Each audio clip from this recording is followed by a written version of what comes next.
Spouses and partners. What red flags are you glad you ignored? Story 1. In the beginning, he came on way too strong. He immediately approached me at every event he saw me. If I would catch a glimpse of him, I knew he would be standing around me within no time.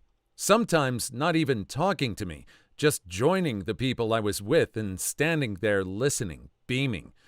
My friends would make jokes about it and make bets of how long he could bear to wait until he came over. Once, at a pub quiz, he got our team disqualified because he kept excitedly joining in, but we already had too many people.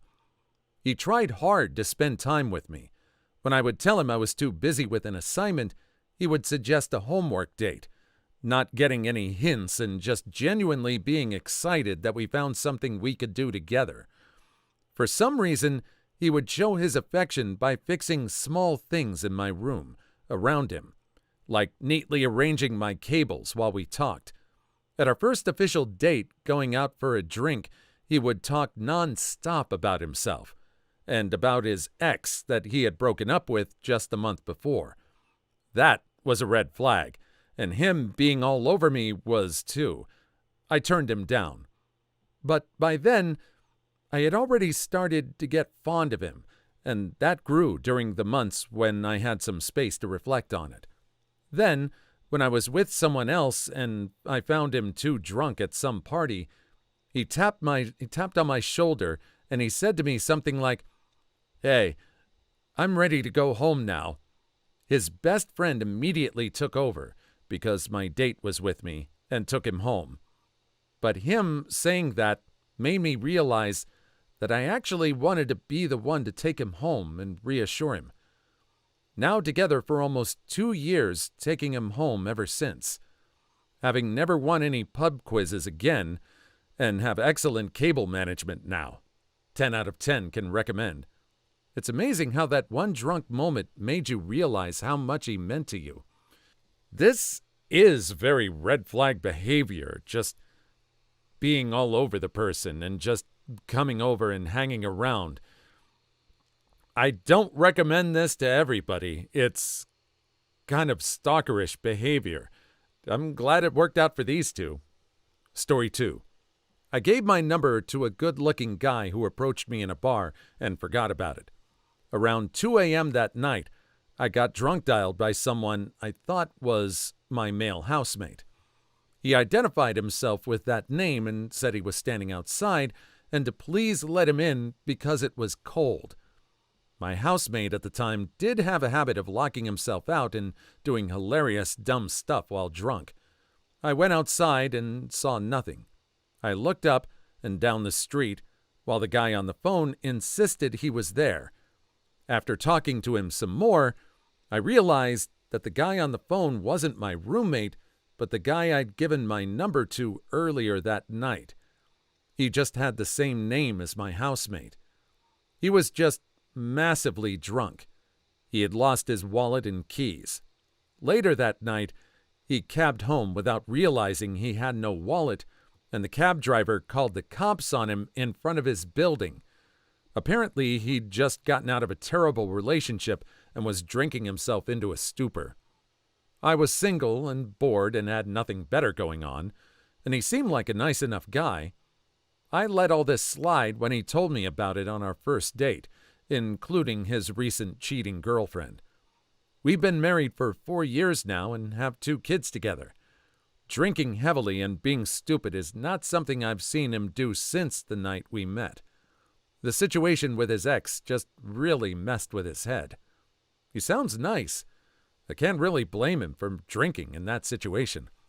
Usually, a lot of the videos and stuff on the internet point to girls liking guys that are confident and are not willing to really show their feelings that much, to be able to be strong emotionally. Apparently the opposite worked for this girl. And, again, I'm glad this one worked out. Story 3. When on our second date, he was super nervous and gave me some real timid guy vibes.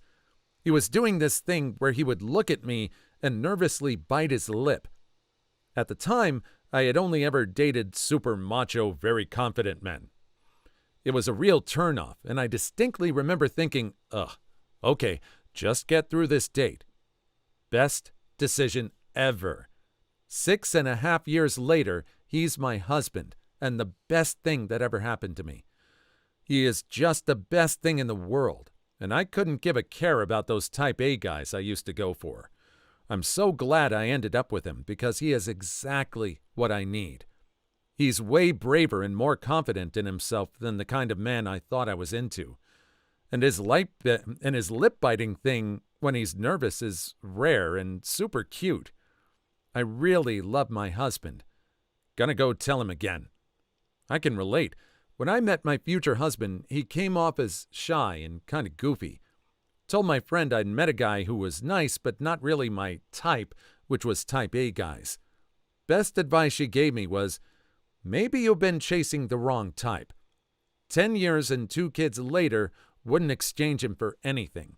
He's so much kinder and stronger than I thought I deserved. This one just kind of falls along the lines of how we have our own image of what a person we should have for the rest of our lives should be. And this person just doesn't fill in those parts of the description we have. But then we realize that they've got some qualities that we realize that we've been missing. That's why it's good to date outside of what you think your type is, just to get an idea of what you might be attracted to that you didn't know about. Story 4. We are the complete opposite. I love to flit around, not staying anywhere too long, and live in the short term without any kind of planning on impulse. She hates the idea of being without a long-term plan and knows exactly what she wants to do with the rest of her life. She's managed to help me sort out some kind of realistic path for the rest of my life, our lives. And I managed to get her on a rough planned tour of Southeast Asia. Keep going till the money runs out. We've managed to develop the parts of our personalities that made life difficult for us, and each individually blossomed as a pair. We're currently on our way to Malaysia, and I've managed to stash a ring in my backpack. She makes me excited for the rest of my life. As a Malaysian, do it in Pankor, or Penang, or Langkawi. They're all great places to pop the question. Penang has dope food. Char Kway Teow, Assam Laksa, Chendol. You should go there if you have the chance. And good luck. Story 5. She's asexual, and I'm a very spicy person. I completely overlooked it on her online profile when we started talking, and when I realized my mistake, I wasn't sure what to do. She was smart, funny, a great conversationalist, and beautiful inside and out. But I worried if I was always wanting something she couldn't provide, didn't that mean our relationship would be doomed right from the get-go? When I agreed to meet with her, I wasn't sure it was a good idea. I didn't know what to expect, but she was every bit as kind and amazing a person in the flesh as she was in text. Also, I found out my conception of asexual was a bit oversimplified. It turns out she can have physical intimacy, and under the right circumstances can even enjoy it, but does not become intimately attracted to people or desire it. In the years since, she's been nothing short of a dream. I love her as a person and thoroughly enjoy our physical relationship too. I can't imagine my life without her. Story 6. My wife has a flirty personality that dudes and chicks like really fast. I was jealous out of my freaking mind for the first few years, angry, shaming her, controlling. Something clicked in me when I figured out that she's a human living her own life, with me. Our marriage couldn't be more spicy and strong. We couldn't be more in love in the last 7+ years. It stemmed from me being jealous about girlfriends when I was younger. It's just how I operated. It turns out being jealous and controlling makes you a miserable person to be around. I realized, why do I deserve control? Once you ask yourself that question, you realize why you're a butthole. My wife never said this to me, by the way. This was a personal journey. And once you can figure out that no one deserves control over another person, you become a more confident, in-control person yourself, which then attracts other confident, in-control people. It's basically win-win. A lot of these answers, such as yours, are making me realize how many amazing, self-reflective people with massive capacity for growth there are out there. This is really nice to read. Your significant others are as lucky to have you as you are them. Is it me, or does it read like they were married when this guy still was angry and shaming and controlling when he had his revelation? I don't know. I don't know how she could have lasted in the marriage that long for him to have his decision. I tend to think this was something that happened earlier on before that. What do you think? Story 7. How she'd worry over the smallest things. Anything that went wrong. Dentist, food going off, traffic, not having enough time to wash her hair would send her into a panic and put her in a foul mood that could last for hours. I'm the exact opposite, completely laid back. If the dentist doesn't have good news, I'll accept it and not worry. If food goes off, I'll pop down to the shops and grab some more. And if we're late because of traffic, that's just how it goes. I thought her moods would be the thing to end us, to slowly wear down my patience to a point where I'd stop trying to comfort, reassure, and calm her down. I was wrong. Reader, I've never been happier. And we're good for each other. I can calm her down, and she can make me care about things I didn't used to think were a big deal, but ultimately are. We work so well together. Story 8.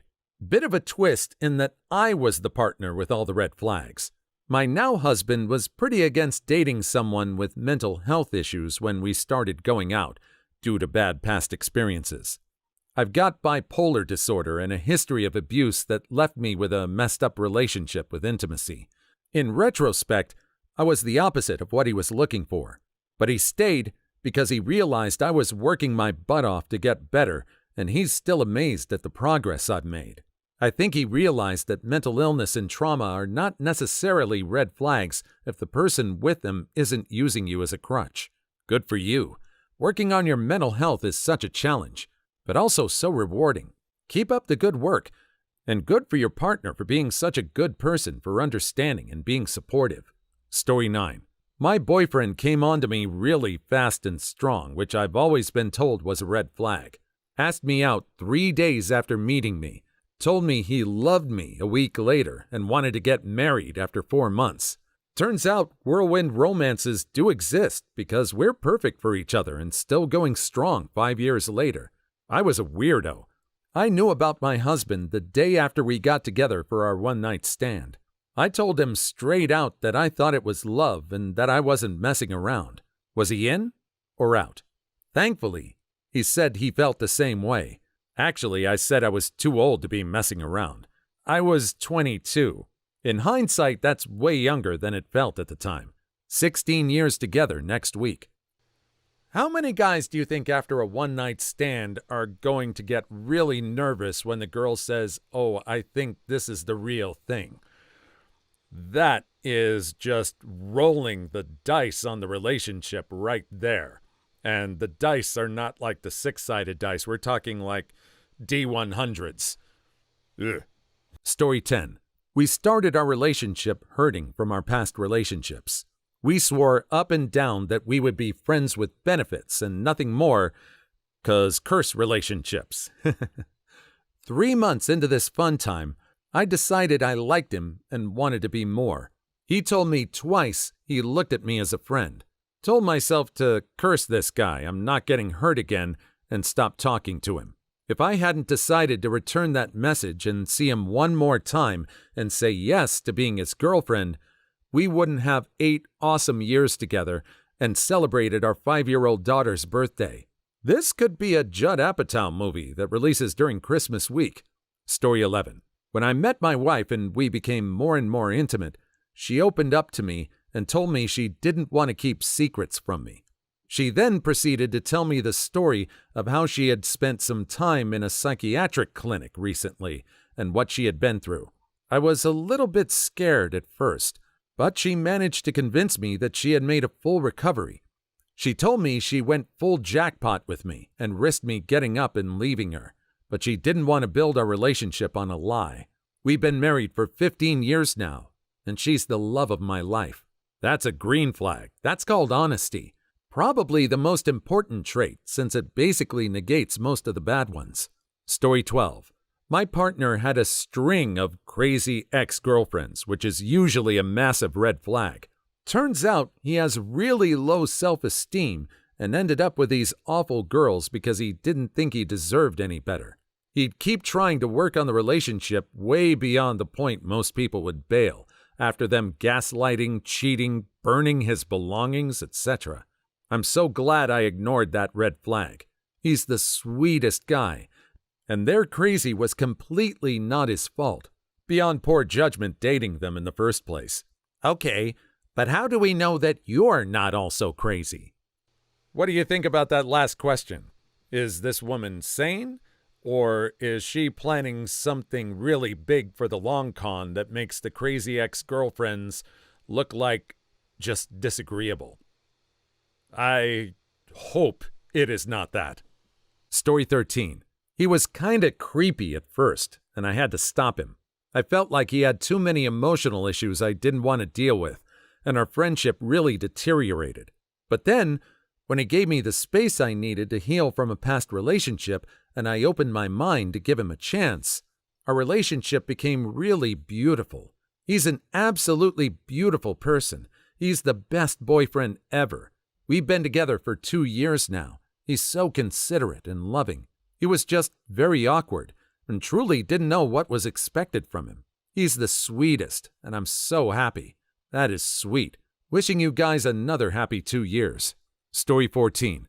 My spouse's very weird and unusual sense of humor. I was afraid he was mentally unstable. He would draw weird cartoons, mimic people's voices and mannerisms, creepily accurate, and tell the craziest stories. Turns out he's just freaking hilarious, and he usually keeps me belly laughing once a week. I have a very dark sense of humor, darker than most. I'm very thankful my husband finds it cute, because most find it weird, and I'm sure revolting sometimes. This just lets me know most people, no matter their quirks, are going to find someone who will enjoy and embrace their weirdness. Please like and subscribe if you made it this far. I hope you'll enjoy the rest of the video and have a wonderful day. Story 15. When I met him, my husband had just closed his comic book store. I had a few people who didn't know him at all tell me that he was a loser because he had a comic book store, and that type never does well in life. I knew his store closed for reasons out of his control. Business partner had cancer, sold the store to pay for treatment, and that he was seriously depressed about it. No one else seemed to see the man I did, and I felt like I was stealing him. Legit the most generous, kindest, funniest, smart butt dude I've ever met. I'm glad I ignored them, because I doubt I could find a better partner in life. There's been a lot of junk thrown at us, but we've navigated it together. I love him, and despite how much the rest of my life sucks, my marriage is resilient and healthy. Story 16. He had severe depression, no job, had dropped out of uni, lived at home with his parents, and on meeting him was clearly autistic. He's absolutely wonderful, the kindest, gentlest man I've ever met. He works so hard to overcome so much all the time, despite it being so difficult for him. He supported me through everything unquestioningly, put in hours of effort to help me through my degree and professional exams. And when I was pushing for promotion, he always has time for me, no matter what. We've been together 8 years, married for 6 years. He got his degree through distance learning and is now doing a master's and has a job. He achieved so much, and he just needed some love and support to get there. I'm so freaking lucky to have him. As a guy in a similar position, minus the autism, this gives me hope. Thanks for that. Story 17. I just turned 18 when we met, and he was 24. We also happened to meet 2 months before I was leaving for college 4 hours away. The long distance sucked, and my parents weren't huge fans of the age difference. But the next fall semester, he decided to follow me, and we both graduated in July. It's been 4.5 years since we started dating, and we're about to move in together. Edit. My parents don't care anymore about the age gap. They love him and keep asking when the wedding is. My boyfriend is 9 years older than I am. I kinda like the age gap, even if my coworkers don't understand it. My family had no problems with it, though. Story 18. My wife, for as long as I've known her, has been incredibly driven, always organized, has an action plan and a backup plan for everything. Definitely a lot more mature than I am, probably ever be. She is a very typical type A person. I'm the complete opposite of that. Go with the flow, no organization, procrastinate nearly everything I did. While we were dating, I was really worried that she'd leave me because of how I am personally. However, we both complement each other really well. She makes sure I'm accountable for what needs to be or gets done and helps me stay on track. And as she puts it, I reminded her to have some fun now and again. I'm really fortunate to have her in my life and that she accepts me for who I am through all my quirks. Story 19. My fiance's previous marriage. We met on Tinder, and at the time we were both fairly young. I was 23, he was 25, and I wasn't really looking for anything serious. I had a habit of discounting people with what I presumed might be baggage, like ex-wives or kids, although he doesn't have any, because it wasn't anything I felt ready to take on. However, we really hit it off, and he was always very upfront about the situation from day one, so I decided to roll with it. We've been together 3.5 years, are engaged, and are now expecting our first child together. Story 20. My husband is 6 years older and had been in a pseudo-long-distance open relationship.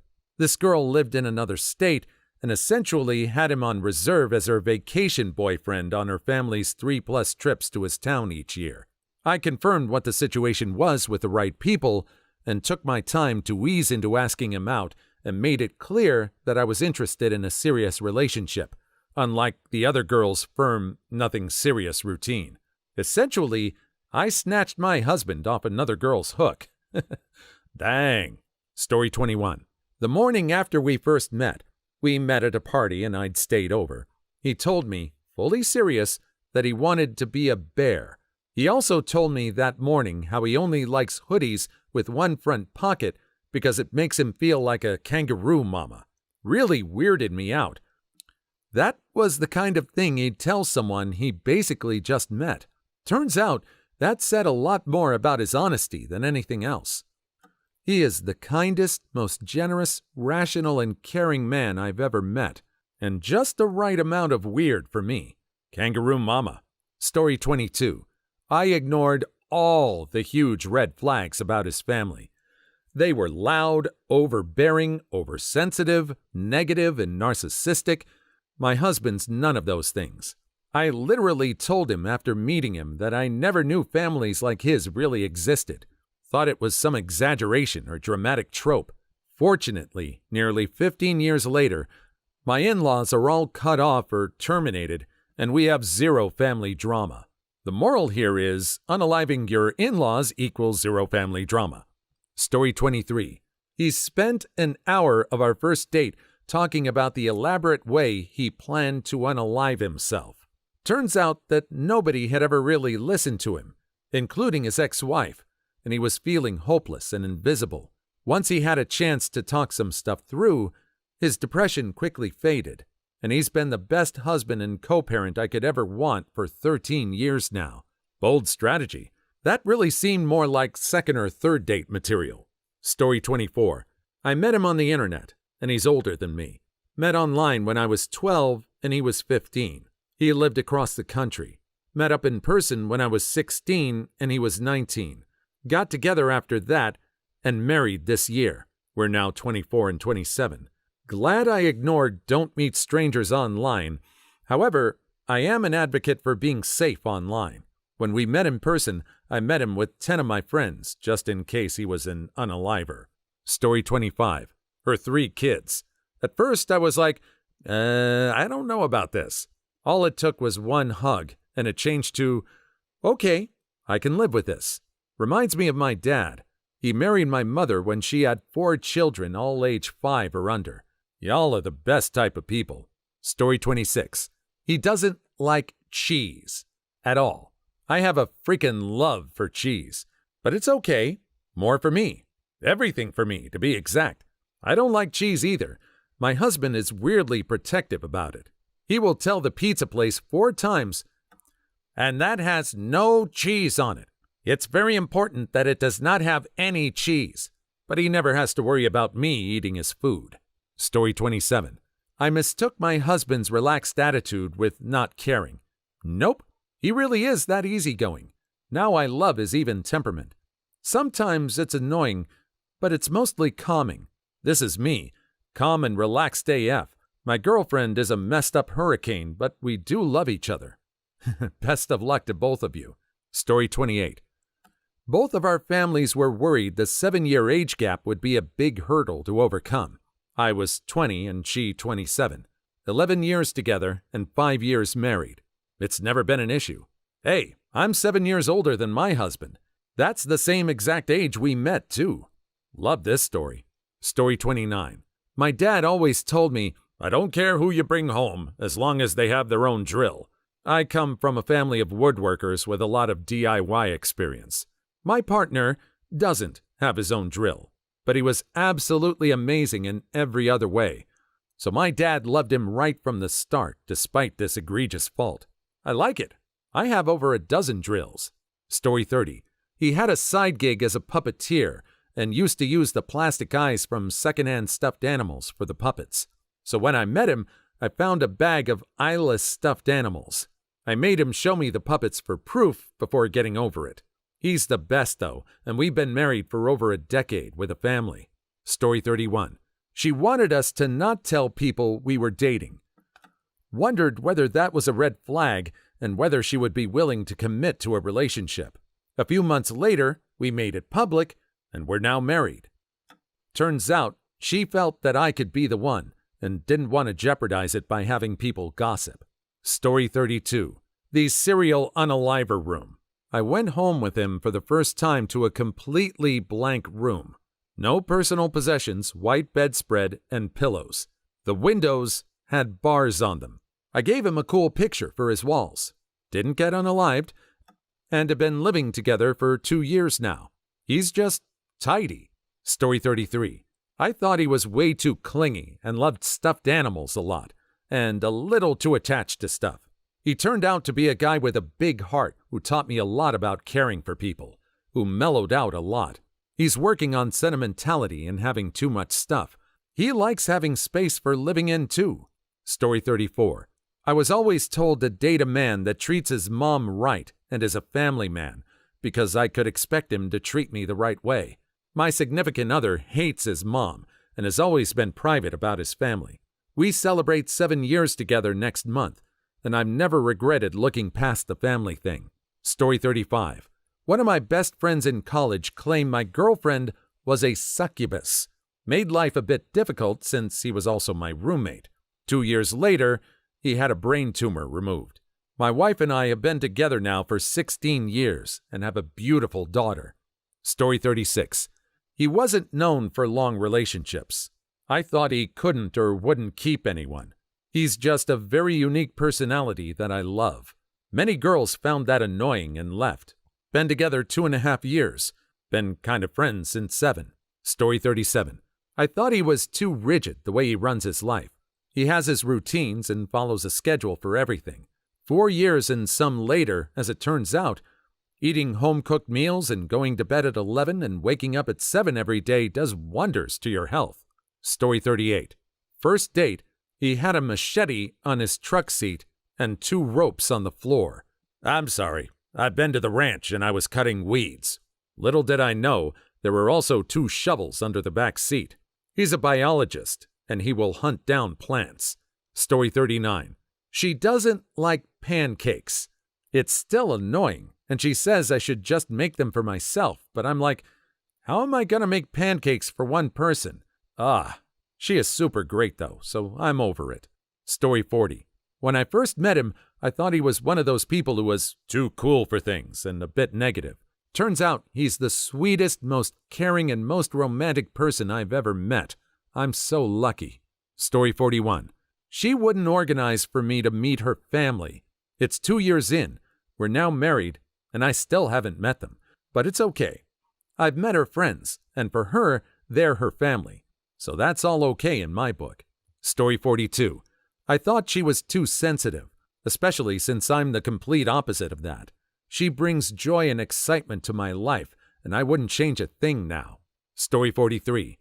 I was worried that the gap between our family's wealth would be an issue. Lower middle versus upper middle. It probably would have been if I were with her sister. Story 44. Didn't ever meet her parents. 1 year and 2 months later, she finally opens up her shell and tells me that they perished in a car accident, days before we met.